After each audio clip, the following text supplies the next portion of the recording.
So I know you have a wedding coming. Hey, What, wedding. me? Yes, no, I don't know the date yet because. So, do you mind to talk about? I know, I know, I can see it's coming, but I don't know when, and you probably don't know when yet because you haven't settled it down yet.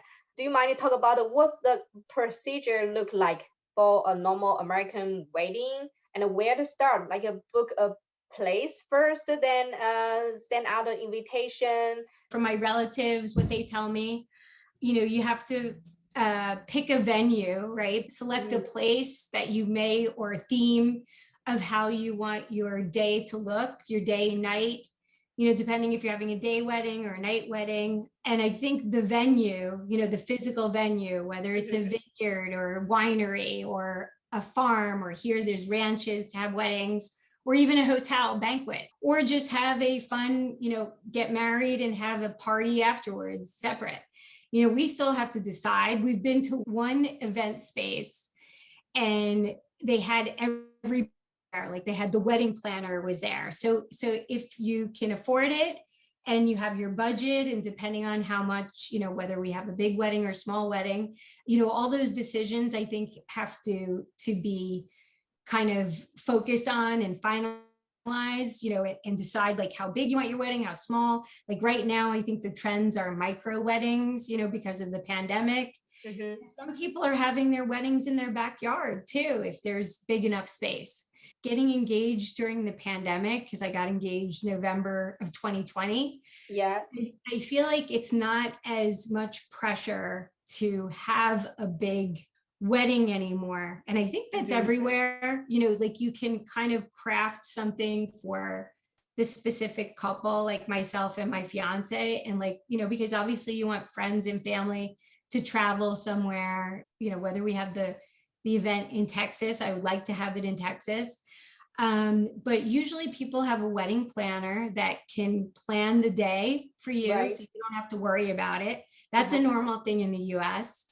And then you decide whether or not you want a band or a DJ. I think that's similar with global weddings.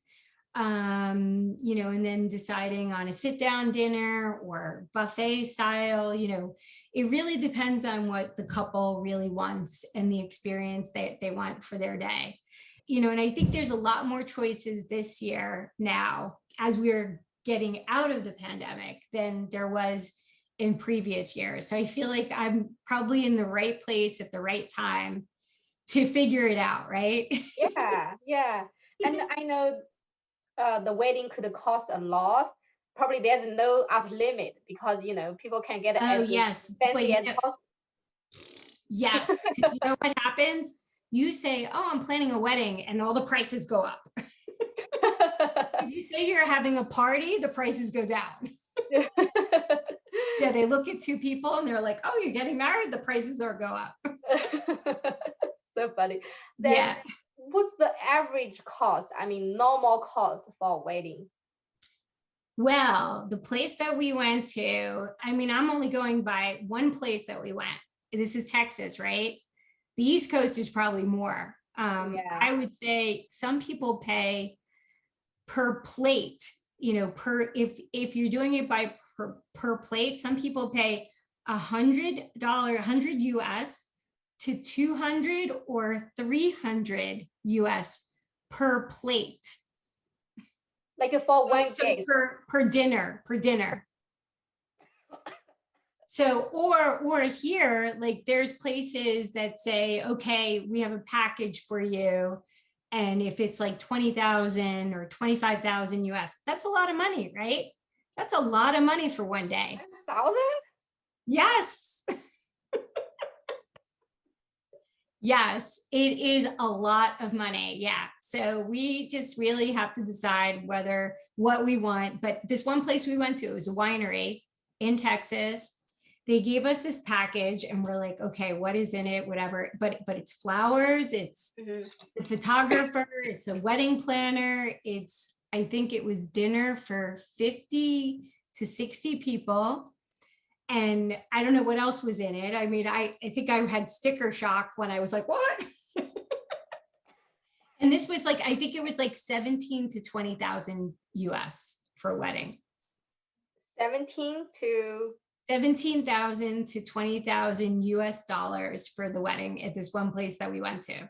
in total for 50 to 60 people? Probably not total. Did not include the wedding dress, did not include the groom's outfit, did not include the hair, the makeup, the, you know, everything. It's like this. I know. Like there's the money. So maybe we should elope, right? So we elope. What does elope mean? The money, and then have a party. Yeah. That's about much money can be invested somewhere to, you know, buy a house. Yes. How crazy is that? But people spend like so much money on weddings in the US. They really do. So I mean, who paid the cost? Like a bride or the groom? I mean, I'm a little bit older, so you know, the bride and groom would pay for it, right? You know, because we're older and Michael was married before. But I think people that are just, you know, in their 20s or younger, I think the parents of the bride usually pay for it. In most cases, it's the parents of the bride.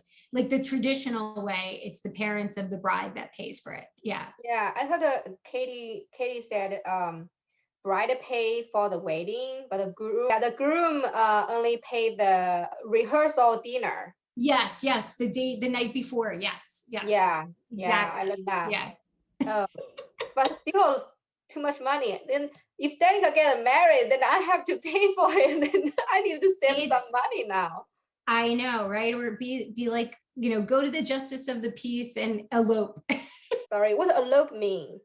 Elope means that you go to the justice of the peace, because when you get married, you have to have a legally in a specific state, you have to have the document to declare that you're married.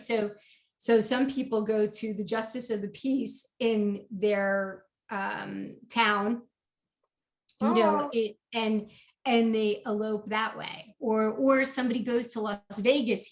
Oh, okay. As I know you might see in the movies, you know, Las Vegas, you can go to you can drive through a chapel and get married in your car. So that's the way to save save money. I mean, like make it as simple as possible. Yeah, like I have one of my friends in New York City. It was $30 for the registration for, you know, the license. And her husband got married by the Justice of the Peace in New York City. And then they went for a family dinner, and that was it. I mean, good. Yes, exactly. Right. Yeah. I think lots of people are doing that. Some people don't, it's not because they don't want to spend money to have a wedding, because they don't want to, first, they don't want to waste the money. And second, they don't want to be so fancy, you know, they are more like a low-key person. Some people do kind of not have a wedding, but when I'm getting older and older, I feel like hell no, I want a wedding. I want a huge wedding. Well, that's how we are. We're like, do we go all out, or do we do like, you know, go to the justice of the peace? And no, have a big huge wedding, and that's the life experience. You will never have a second one. I mean, exactly.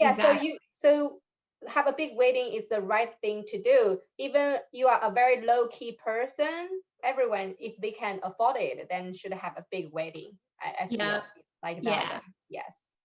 Yeah, it's a special day, right? Yeah. All right. How long did we spend? We didn't spend lots of time, but I really had a very, very good time with you. Same here. I hope hello to your audience, and I hope I gave them some insight, a little insight of New York City, and a little insight of Texas, Dallas and Fort Worth, you know, and a little relationship talk. And I guess maybe we'll come back and see, you know, the wedding plans, right? Please. I will definitely invite you back. Do you mind? You. Do you mind to be back? No. Thank you for having me. Yeah, thank you for joining me today. So then I will talk to you next time. Okay. Bye. All right. Bye.